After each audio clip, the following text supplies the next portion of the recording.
بسم اللہ الرحمن الرحیم، اللہ کے نام سے جو رحمان اور رحیم ہے۔ وَلَقَدْ يَسَّرْنَا الْقُرْآنَ لِلذِّكْرِ فَهَلْ مِن مُّدَّكِرٍ۔ ہم نے اس قرآن کو نصیحت کے لیے آسان ذریعہ بنا دیا ہے، پھر کیا ہے کوئی نصیحت قبول کرنے والا؟ تو سلطان مبین لیا یہ مطالبہ ہے دلیل نقلی کا، یا پھر ان پر کوئی وحی کا نزول ہوا ہو اور کسی آسمانی کتاب میں لکھا ہے تو وحی سے کوئی دلیل لے آؤ، اس کو دلیل وحی کہتے ہیں۔ کوئی کتاب لے آؤ اگر تم سچے ہو، بالکل ہی من گھڑت اور ایک بہت بے بنیاد اللہ کی شان میں، اللہ کی شان سے وحی یہ کہہ دینا کہ فرشتے اللہ کی بیٹیاں ہیں، وہ مؤنثات ہیں، فرشتے اللہ کے بندے ہیں، اللہ کی مخلوق ہے، نہ مذکر ہے نہ مؤنث ہے، اس لیے کہ وہ جنسیت سے پاک ہے، وہ انسانوں کی طرح ہے نہیں کہ اس کو تم نے قیاس کر کے اس کو مذکر اور مؤنث بنایا۔ وَجَعَلُوا بَيْنَهُ وَبَيْنَ الْجِنَّةِ نَسَبًا، اور بنایا انہوں نے اللہ اور جنوں کے درمیان نسب، اللہ اور جنات کے درمیان ان مشرکین نے نسب بنایا اور نسب کا اعتقاد رکھا۔ جنات اور اللہ کے درمیان نسب کے اعتقاد سے کیا مراد ہے؟ ایک قول یہ ہے کہ جو عربی ہے تفسیر ابن کثیر ہے اور دوسری تفاسیر ہے، جب مشرکین نے کہا کہ فرشتے اللہ کی بیٹیاں ہیں تو حضرت ابوبکر رضی اللہ عنہ نے پوچھا مشرکین سے کہ میرے بیٹیوں کی مائیں کون ہیں؟ تو انہوں نے جواب دیا کہ ان کی مائیں وہ جنات کے سرداروں کی بیٹیاں ہیں۔ تو یہ ہے وَجَعَلُوا بَيْنَهُ وَبَيْنَ الْجِنَّةِ نَسَبًا۔ اس تفسیر کے مطابق تو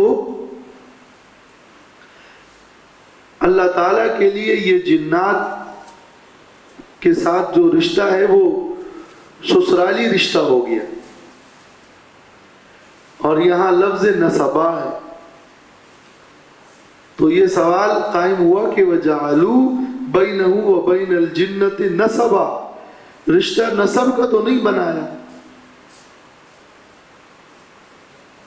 اس لیے ایک اور قول دوسرا تفسیر کا یہ ہے جو عبداللہ ابن عباس سے مروی ہے، وہ یہ کہ مشرکین اور مجوس کا تو عقیدہ ہے کہ معاذ اللہ اللہ اور ابلیس دونوں بھائی ہیں، تو اللہ خالق خیر ہے اور ابلیس خالق شر ہے، تو بھائیوں کا رشتہ نسب کا ہوتا ہے، تو وَجَعَلُوا بَيْنَهُ وَبَيْنَ الْجِنَّةِ نَسَبًا۔ یہ وہ مجوس جو یزدان اور اہرمن کا عقیدہ رکھتے ہیں، یہ وہ ہو گیا۔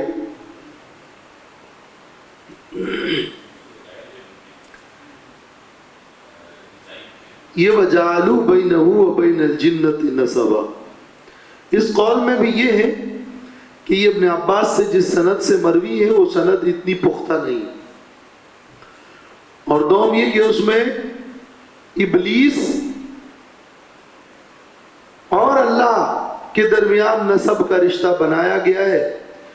آیت میں تو ہے وَجَعَلُوا بَيْنَهُ وَبَيْنَ الْجِنَّةِ، عام جنوں کا ذکر ہے، صرف ابلیس کا نہیں ذکر ہے، تو توجیہ ہو سکتی ہے کہ عام جن ابلیس ہی کی ایک طرح اولاد ہے تو نسب تو بن گیا۔ اسی مشکل کی وجہ سے اور سیاق و سباق کی وجہ سے بھی بعض مفسرین نے یہ بھی کہا ہے کہ اس آیت میں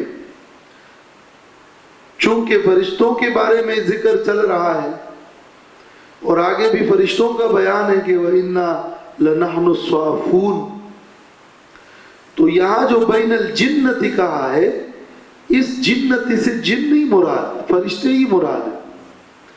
جن تو اصل میں کہتے ہیں مستور اور چھپی ہوئی مخلوق کو، تو مشرکین کی نسبت سے اور عام لوگوں کی نسبت سے وہ مخلوق جو ہماری نظروں سے پوشیدہ ہے، تو انہوں نے اللہ اور پوشیدہ مخلوق یعنی فرشتوں کے درمیان نسب کا اعتقاد رکھا اور کہا کہ فرشتے اللہ کی بیٹیاں ہیں۔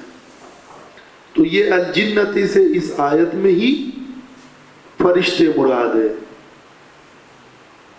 یہ تفسیر الجنتی کے لفظ میں اتنا ظاہر نہیں ہے، اور دوم یہ کہ وَجَعَلُوا کا لفظ عطف ہے۔ پہلے کہا کہ ایک عقیدہ ان کا یہ ہے کہ وہ فرشتوں کو بیٹیاں مانتے ہیں اللہ کی، اور ساتھ میں فرمایا کہ دوسرا وَجَعَلُوا بَيْنَهُ وَبَيْنَ الْجِنَّةِ، بظاہر یہی معلوم ہو رہا ہے کہ یہ ان کا دوسرا عقیدہ ہے جو جنات کے حوالے سے ہے، بیٹیوں کے اور فرشتوں کے حوالے سے نہیں۔ تو پھر وَجَعَلُوا بَيْنَهُ وَبَيْنَ الْجِنَّةِ نسبہ میں وہ پہلے دو اقوال میں سے دوسرا قول تو زیادہ راجح معلوم ہوتا ہے، لیکن یہ کہنا بھی بعید نہیں ہے کہ ان میں سے بعض نے کہا ہو کہ جنات اللہ کے بیٹے ہیں۔ جب آیت میں ہے کہ انہوں نے جنات اور اللہ کے درمیان نسب کا تعلق بنایا، تو اس کا سب سے پہلا واضح معنی تو یہی بنتا ہے کہ یعنی انہوں نے جنات کو اللہ کے بیٹے قرار دیا، فرشتوں کو بیٹیاں کہہ دیا اور جنات کو بیٹے کہہ دیا۔ تو جب بیٹے کہہ دیا تو وَجَعَلُوا بَيْنَهُ وَبَيْنَ الْجِنَّةِ نَسَبًا۔ تفسیر صناعی میں اس قول کو اختیار کیا گیا ہے۔ بہرحال یہ مشرکین کے من گڑت عقیدے اللہ کے لیے اولاد ثابت کرنے اور مشرکین بالملائکہ یا مشرکین بالجن، ان دونوں کی تردید بیان کرنا مقصد ہے کہ اللہ تعالیٰ کی ذات اس قسم کے عقائد سے پاک ہے۔ وَلَقَدْ عَلِمَتِ الْجِنَّةُ إِنَّهُمْ لَمُحْضَرُونَ، اور البتہ جانتے ہیں جنات کہ بے شک وہ البتہ حاضر کیے جائیں گے عذاب میں۔ وہ سے مراد کون ہے؟ وہ سے مراد یہ کہ وہ جنات جانتے ہیں کہ ان میں سے جو کافر اور نافرمان ہے ان کو عذاب میں حاضر کیا جائے گا۔ تو جب ان کا اپنا ہی اعتقاد ایسا ہے، تو اگر وہ جنات اللہ کے نسب میں اللہ کے بیٹے ہیں تو اللہ ان کو عذاب میں کیوں حاضر کرے گا؟ لہذا معلوم ہوا کہ ان کا جو نسب کا رشتہ اور تعلق کا عقیدہ ہے وہ جنات کے اپنے بیان کے خلاف ہے۔ اور اگر جنات سے فرشتے مراد ہو جائیں تو یہ معنی تو نہیں ہو سکتا کہ جنات جانتے ہیں کہ وہ عذاب میں حاضر کیے جائیں گے۔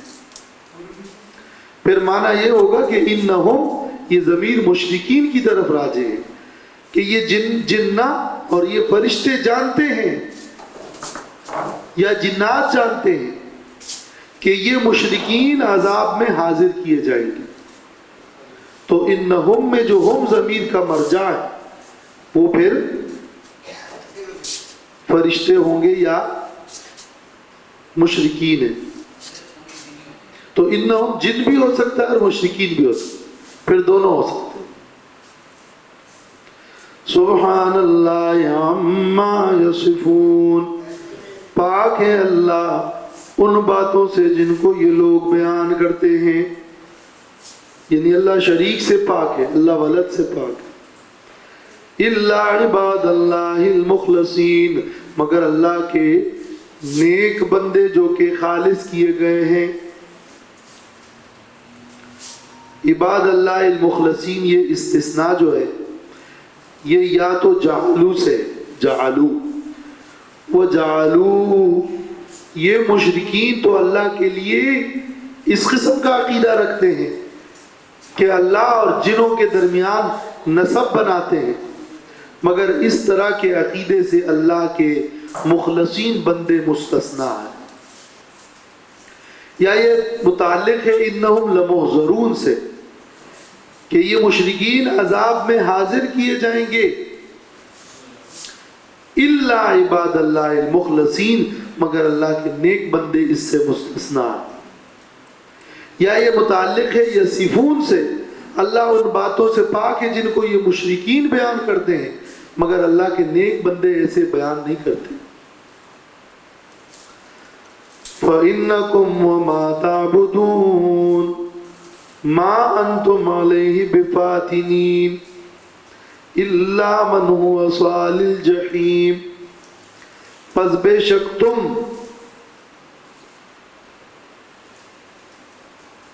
اے مشرکوں، وما تعبدون، اور جن کی تم عبادت کرتے ہو، تمہارے بت یا تمہاری یہ عبادت،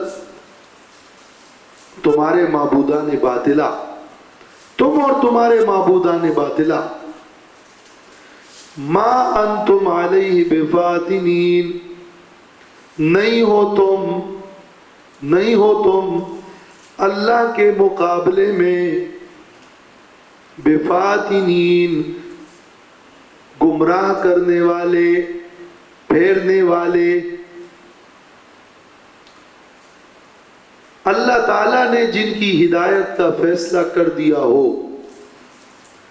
تم اے گمراہ کرنے والوں، اے مشرکوں، اے شیاطین، تم گمراہ کرنے والے نہیں ہو، الا من هو صال الجحیم، مگر اس کو گمراہ کر سکتے ہو جن کے بارے میں اللہ کے علم میں یہ فیصلہ ہوا ہے کہ وہ جہنم میں پہنچنے والا ہے۔ یعنی اس آیت کا یہ مطلب ہوا کہ کوئی گمراہ ہوتا ہے تو تمہاری گمراہ کرنے اور تمہارے وسوسے سے نہیں ہوتا، بلکہ یہ اللہ کا علم تقدیر ہے، جہاں اللہ نے اپنے علم کے مطابق، حکمت کے مطابق فیصلہ کر لیا، اور یہ فیصلہ اللہ بہت پہلے کر چکا ہے۔ اور اللہ کا فیصلہ وہ بھی اس بنیاد پر ہے کہ وہ اللہ کا ایک علم ہے، جو اللہ کو معلوم تھا کہ کون کون سا راستہ اختیار کرے گا۔ تو جن کے بارے میں اللہ کے علم میں یہی تھا کہ وہ اپنی کوشش سے اس جہنم والے راستے کو اختیار کرے گا، تمہارا بس تو صرف ان پر چل سکتا ہے، ورنہ باقی اللہ اپنی تقدیر میں فیصلہ کر چکا ہے۔ تو اس آیت کا تعلق تقدیر سے ہے، اور یہ رد ہے منکرین تقدیر پر۔ علیہ کا جو لفظ ہے یہ اللہ کی طرف راجع ہے، اور اس کا معنی یہ کہ اللہ کے مقابلے میں، یا یہ علیہ کا لفظ وما تعبدون میں یہ ما کی طرف راجع ہے، تو معنی یہ ہے کہ نہیں ہو تم علیہ، اس کی وجہ سے، اس عبادت کی وجہ سے، ان معبودوں کی وجہ سے، بفاتنین، گمراہ کرنے والے اور پھیرنے والے۔ فَإِنَّكُمْ وَمَا تَعْبُدُونَ مَا أَنْتُمْ عَلَيْهِ بِفَاتِنِينَ، پس بے شک تم اور وہ جن کی تم عبادت کرتے ہو، نہیں ہو تم اللہ کے مقابلے میں بفاتنین، گمراہ کرنے والے۔ فَإِنَّكُمْ وَمَا تَعْبُدُونَ، پس بے شک تم اور جن کی تم عبادت کرتے ہو، ما انتم نہیں ہو تم علیہ اس عبادت پر اور اس عبادت کی وجہ سے اور اس عبادت کے ذریعے سے بفاتنین پھیرنے والے اور گمراہ کرنے والے الا من هو صال الجحیم مگر اس کو جو کہ جہنم میں پہنچنے والا ہے علم الہی کے مطابق وما منا الا له مقام معلوم. یہ جو جملہ ہے اس کے اندر یہ فرشتوں کی تقریر ہے وما منا سے، یعنی وما منا سے پہلے وتقول الملائکہ. تمہارا تو یہ بیان ہے کہ فرشتے اللہ کی بیٹیاں ہیں، لیکن خود فرشتے کیا کہتے ہیں؟ فرشتے یہ کہتے ہیں وما منا، اور نہیں ہے ہم میں سے کوئی بھی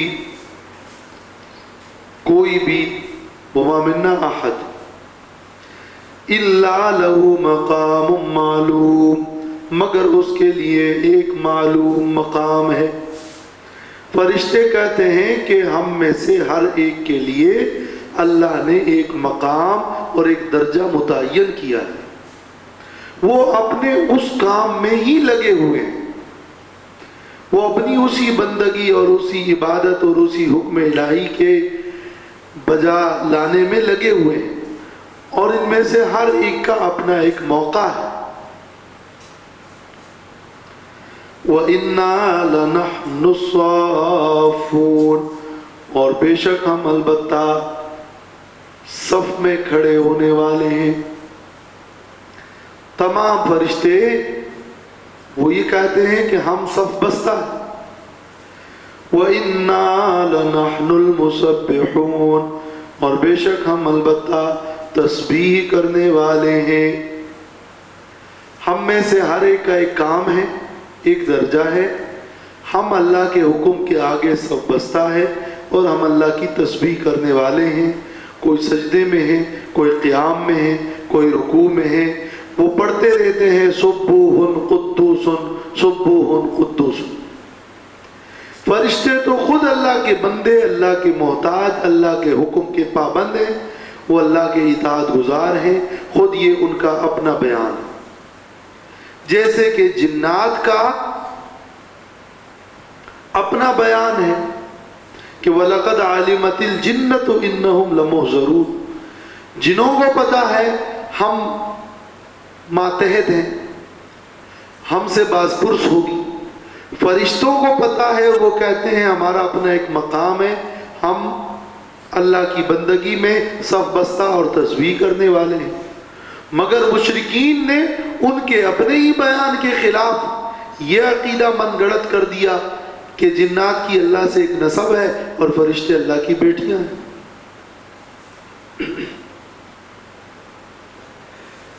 حدیث صحیح میں ترمذی میں کتاب الزہد کے اندر حدیث ہے کہ اللہ کے نبی صلی اللہ علیہ وسلم نے فرمایا ما فیہا موضع 4 اصابع الا وملک واضع جبہتہ ساجدا للہ. آسمانوں میں 4 انگلیوں کے بقدر جگہ ایسی نہیں ہے جہاں کوئی فرشتہ اللہ کے آگے سجدہ ریز نہ ہو. تو ہر ایک کا اپنا ایک مقام. وَإِنَّا لَنَحْنُ الْمُسَبِّحُونَ وَإِن كَانُوا لَيَقُولُونَ اور بے شک یہ فرشتے البتہ کہتے ہیں. وَإِن كَانُوا لَيَقُولُونَ اور بے شک یہ مشرکین کہتے ہیں. یہ نسبت اب مشرکین کی طرف آگے بیان سے واضح ہے. وَإِن كَانُوا میں جو کانو کے بعد لام ہے، اس سے یہ معلوم ہو گیا کہ یہ وَإِن کا مطلب ہے اور بے شک. وَإِنَّهُمْ كَانُوا لَيَقُولُونَ یہ معنی ہے. اور بے شک یہ مشرکین کہتے تھے لو ان عندنا ذکر من الاولین کہ اگر ہمارے پاس ذکر ہوتا پہلے لوگوں کا ہمارے پاس پہلے لوگوں کے واقعات ہوتے یا ہمارے پاس کوئی کتاب آتی، لَكُنَّا عِبَادَ اللَّهِ الْمُخْلَصِينَ، تو البتہ ہم بھی ہو جاتے اللہ کے وہ بندے جو پاک کیے گئے ہوں اور جو برگزیدہ ہیں۔ یہ مشرکین کہتے تھے، جیسے قرآن کی دوسری آیات میں، کہ اگر ہم پر کوئی کتاب نازل ہوتی تو ہم اس کتاب کی پیروی کر کے مخلصین میں ہو جاتے اور ہم توحید کا راستہ اختیار کرتے، مگر ہمارے پاس تو کوئی کتاب نہیں آئی۔ جیسے کہ سورۃ فاطر کی آیت نمبر 42 میں اور سورۃ انعام کی آیت نمبر 156 میں یہی مضمون ہے۔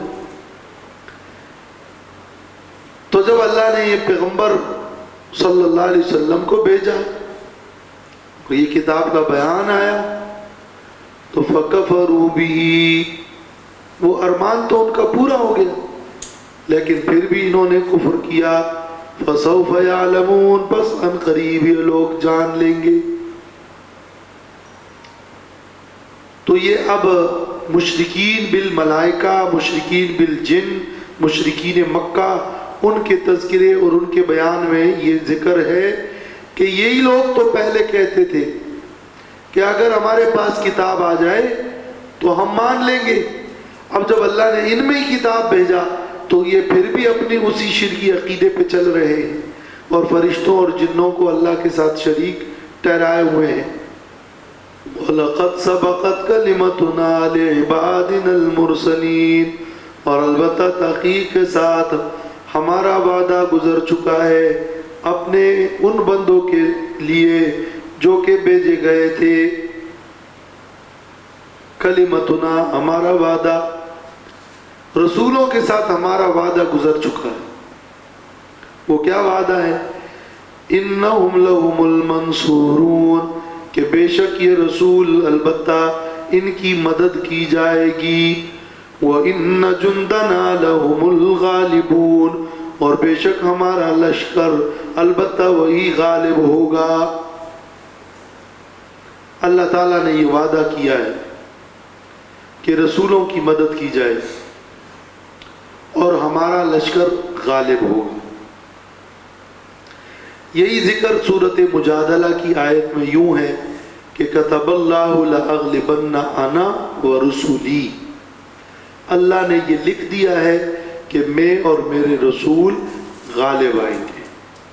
یہی بات سورۃ حامیم المومن کی آیت نمبر 51 میں ہے کہ انا لننصر رسلنا والذین آمنوا فی الحیاۃ الدنیا ویوم یقوم الاشہاد، بے شک ہم البتہ ضرور اپنے رسولوں کی مدد کریں گے اور ایمان والوں کی دنیا کی زندگی میں بھی اور اس دن بھی کہ جس دن شہادتیں قائم ہوگی۔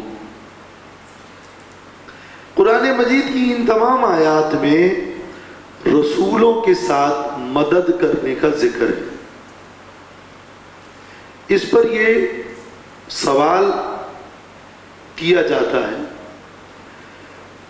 کہ قرآن مجید میں ہی موجود ہے کہ وَيَقْتُلُونَ النَّبِيِّينَ بِغَيْرِ حَقٍّ، اور وہ قتل کرتے تھے نبیوں کو ناحق، اور نبیوں کے قتل کرنے کا تذکرہ قرآن مجید میں صریح موجود ہے، اور حدیث صحیح کے اندر بھی موجود ہے کہ اللہ کے رسول صلی اللہ علیہ وسلم نے فرمایا کہ اشد الناس عذابا یوم القیامہ من قتل نبیا او قتلہ نبی، قیامت کے دن سخت ترین عذاب ہوگا اس شخص کو جس نے نبی کو قتل کیا یا نبی نے اس کو قتل کیا۔ تو قتل الانبیاء تو ایک واضح سی بات ہے، مگر چونکہ نبیوں کے ساتھ تو نصرت کا وعدہ ہے، تو سوال یہ ہے کہ پھر نبی قتل کیسے ہوئے؟ اور یہی وجہ ہے کہ بعض لوگوں نے اور بعض مستشرقین نے بھی قتل انبیاء کا انکار کیا ہے۔ محققین علماء نے اس کو قرآن کی تحریف قرار دیا ہے کہ انبیاء مقتول نہیں ہوئے. قرآن میں لکھا ہے قتل الانبیاء کا انکار نہیں کیا جا سکتا.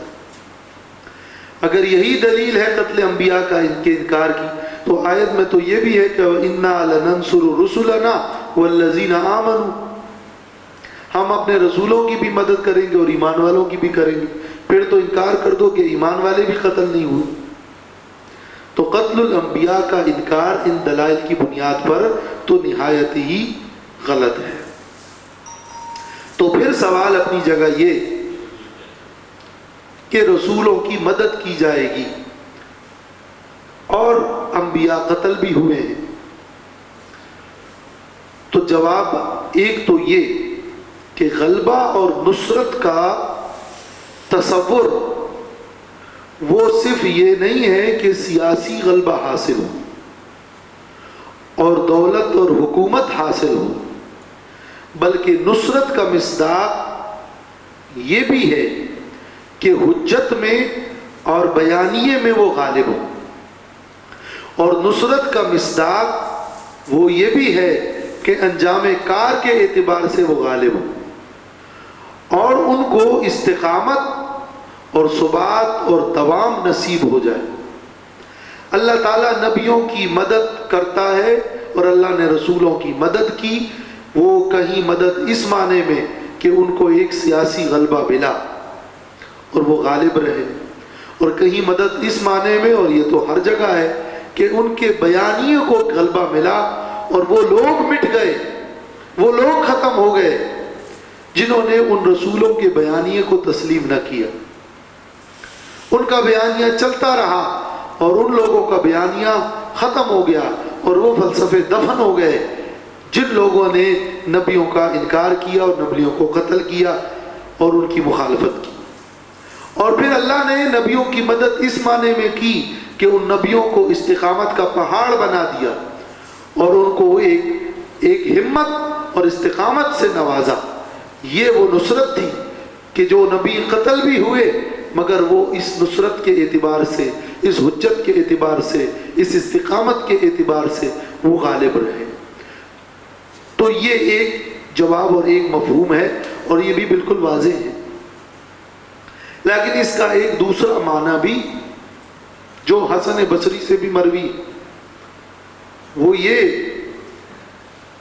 کہ یہ وعدہ نصرت اس معنی میں کہ ان کو سیاسی غلبہ ملے گا اور وہ قتل نہیں کیے جائیں گے، یہ وعدہ ان رسولوں کے ساتھ ہے جو اصحاب الشرائع تھے، جو رسول تھے، جن کی مستقل شریعت تھی.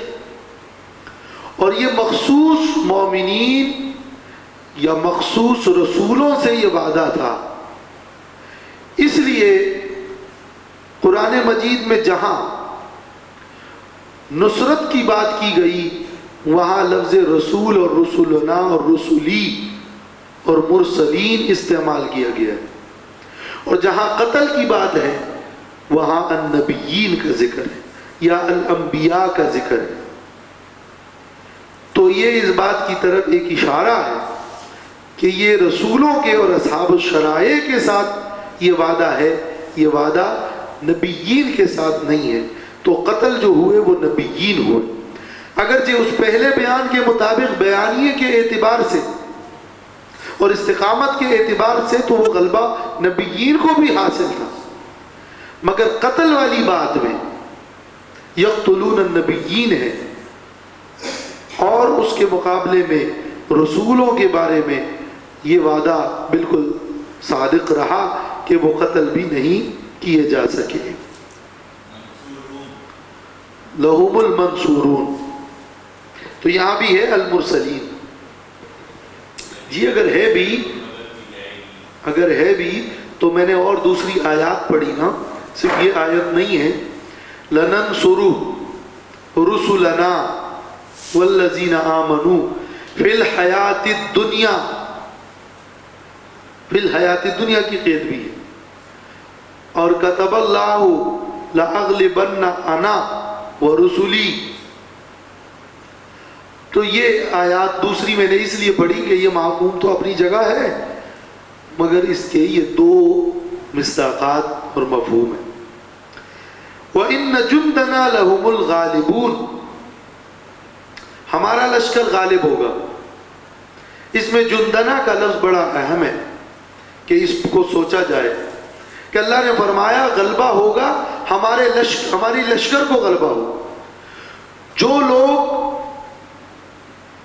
اللہ کا لشکر ہوں وہ ہر معاملے میں یہی سوچتے ہو کہ اللہ والے کس طرف ہیں، اللہ کی اطاعت کرنے والے کہاں ہیں، وہ اسلام کا سپاہی ہو، وہ اللہ کے لشکر کا حصہ ہو، تو غلبہ ان کو ملتا ہے۔ یہ غلبے کے لیے ضروری ہے کہ نظریاتی طور پر، اعتقادی طور پر وہ اپنے آپ کو لشکر اسلام کا اور اللہ کے لشکر کا حصہ سمجھے۔ فَتَوَلَّ عَنْهُمْ حَتَّى حِينٍ، بس آپ منہ موڑیے ان سے ایک وقت مقررہ تک۔ یہ تسلی ہے کہ جب یہ لوگ پھر بھی نہیں مانتے تو ایک وقت آئے گا، اس وقت تک ان کو چھوڑیں۔ وَأَبْصِرْهُمْ فَسَوْفَ يُبْصِرُونَ، اور دیکھیے ان کو، ان قریب وہ دیکھ لیں گے۔ دیکھو یعنی انتظار کرو، ان قریب وہ بھی انتظار کریں گے۔ تو منکرین نے استہزاء کیا کہ لے آؤ عذاب، انتظار کس بات کا، لے آؤ عذاب۔ أَفَبِعَذَابِنَا يَسْتَعْجِلُونَ، کیا ہمارے عذاب کو وہ جلدی طلب کرتے ہیں؟ لیکن فَإِذَا نَزَلَ بِسَاحَتِهِمْ، جب عذاب نازل ہوگا ان کے صحن میں، یعنی عذاب ان کے قریب آ جائے، فَسَاءَ صَبَاحُ الْمُنذَرِينَ، تو بہت بری ہے صبح ان لوگوں کی جن کو ڈرایا گیا ہے، ان کی حالت بڑی بری ہو جائے گی۔ یہ مانگتے تو عذاب ہے لیکن وہ حالت بہت بری ہے۔ وَتَوَلَّ عَنْهُمْ حَتَّى حِينٍ، اور منہ موڑیے ان سے یہاں ایک وقت مقررہ تک۔ وَأَبْصِرْ فَسَوْفَ يُبْصِرُونَ، اور دیکھیے ان قریب وہ بھی دیکھ لیں۔ یہ جملے دوبارہ آ گئے، پہلے بھی ہے فَتَوَلَّ عَنْهُمْ حَتَّى حِينٍ وَأَبْصِرْهُمْ فَسَوْفَ يُبْصِرُونَ، اب بھی ہے وَتَوَلَّ عَنْهُمْ حَتَّى حِينٍ وَأَبْصِرْ فَسَوْفَ يُبْصِرُونَ، اور اتنا فرق بھی ہے کہ وہاں وَأَبْصِرْهُمْ ہے اور یہاں وَأَبْصِرْ۔ ان دونوں میں یہ بطور تاکید کے لیے تو ہے، لیکن ان دونوں کے مفہوم میں یہ فرق ہے۔ حَتَّى حِينٍ، ان سے منہ موڑیے دنیا میں، عذاب دنیا تک، فتح مکہ تک، غزوہ بدر تک، اور کسی عذاب دنیا تک، اور انتظار کریں، دیکھیں ان کو، یہ دنیا میں ان کا دیکھنا ہے، اور یہ دنیا کے عذاب اور دنیا میں ان سے منہ موڑنا ہے۔ اور عذاب اخروی کا بیان یہ ہے وَتَوَلَّ عَنْهُمْ حَتَّى حِينٍ، ایک وقت مقررہ تک ان کو چھوڑ دیں کہ وہ وقت آ جائے جو وقت آخرت کے عذاب کا ہے۔ تو آخرت کا عذاب تو چونکہ پھر سب کے لیے ہے، صرف ان کے لیے تو نہیں ہے، سب کے لیے ہے، تو پھر ہم کا لفظ اس میں نہیں ہے۔ وَأَبْصِرْ فَسَوْفَ يُبْصِرُونَ، وہ جو ہم کا لفظ ہے وہ تخصیص عذاب دنیاوی کے ساتھ، اور یہ جو ابصر بغیر ہم کے ہیں وہ چونکہ پھر سب کے لیے عام ہے تو پھر وہاں ہوم کا لفظ نہیں ہے۔ تو دونوں جملوں میں یہ فرق سامنے ہوگا تو یہ تاسیس بھی ہوگی، یعنی ایک نئے سرے سے مفہوم بھی ہوگا، اور ہوم کا ذکر اور عدم ذکر بھی سمجھ میں آئے گا۔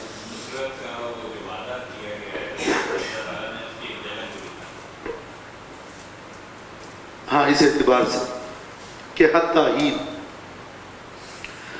سبحان ربک رب العزت عما یصفون وسلام علی المرسلین والحمد للہ رب العالمین۔ حضرت علی رضی اللہ عنہ سے مروی ہے کہ جو شخص چاہتا ہے کہ اور اس سے خوش ہوتا ہے کہ قیامت میں اس کو بڑے پیمانے سے پورا اجر ملے تو اسے چاہیے کہ مجلس کے اختتام میں یہ 3 آیتیں پڑھ لیں، اور بعض روایات میں نماز کے بعد بھی ان آیتوں، نماز کے اختتام میں بھی ان آیتوں کے پڑھنے کا ذکر ہے۔ یہ روایتیں مفسرین نے نقل کی ہے اور سندن صحیح ہے۔ تو یہ ان 3 آیات کی فضیلت ہے۔ ان 3 آیات میں پوری سورت کا کوئی خلاصہ اور مفہوم بلکہ دین کا نچوڑ اور خلاصہ جمع کر دی۔ ایک یہ کہ اللہ تعالیٰ ہر عیب سے پاک ہے، دوم یہ کہ تمام رسولوں کو اللہ نے محفوظ رکھا، عقیدہ توحید، عقیدہ رسالت، اور آخرت میں جب ایمان والوں کو ایک اجر ملے گا تو وہ اللہ کی تعریف کریں گے کہ الحمدللہ رب العالمین۔ تو یہ تینوں اعتقاد اور تینوں عقائد وہ ذکر ہے۔ اس صورت میں اللہ نے نبیوں کا ذکر کیا اور ان کی سلامتی کا، تو وَسَلَامٌ عَلَى الْمُرْسَلِينَ وہاں سے مربوط ہے۔ اور جو توحید کا ذکر ہے اور مشرکین کی تردید ہے کہ ان کا یہ بیانیہ غلط ہے کہ فرشتے اور جنات اللہ کے ساتھ شریک ہیں۔ سبحان ربک، تیرا رب پاک ہے، رب العزت، جو عزت کا رب ہے، وہ تیرا رب ہے، کمال رحمت کہ اس نے تجھ پر بڑی رحمتیں کی ہیں، وہ عزت کا رب ہے کہ اس کو ایک غلبہ اور عزت اور ایک قدرت حاصل ہے اور وہ اس قدرت کا مالک ہے۔ رب کا مفہوم یہاں مالک والا ہے۔ عما یصفون، ان باتوں سے جن کو یہ لوگ بیان کرتے ہیں۔ وسلام، اور اللہ کی طرف سے سلامتی ہے، علی المرسلین، رسولوں پر۔ جو اس صورت کا جو بنیادی دعویٰ اور بنیادی مقصد تھا وہ یہی تھا کہ اللہ تعالیٰ نے رسولوں کو محفوظ فرمایا ہے، سلامتی اللہ کی طرف سے۔ والحمدللہ رب العالمین، دشمن ہلاک ہو گیا جیسے کہ اس صورت میں ہے، اور اللہ نے نبیوں کو سلامت رکھا اور آخرت میں بھی جنت میں داخل ہوئے۔ ان سب میں والحمدللہ رب العالمین۔ سورت میں یہی مضمون ہے کہ اللہ تعالیٰ کے نیک بندے محفوظ ہو گئے اور باطل پرست غرق ہو گئے، اور جنت میں داخلہ اور سلامتی اللہ کے نیک بندوں کو حاصل ہے۔ تو یہ عقیدہ آخرت بھی ہے، اور الحمدللہ رب العالمین، اور تمام تعریف اللہ کے لیے جو رب ہے تمام جہانوں۔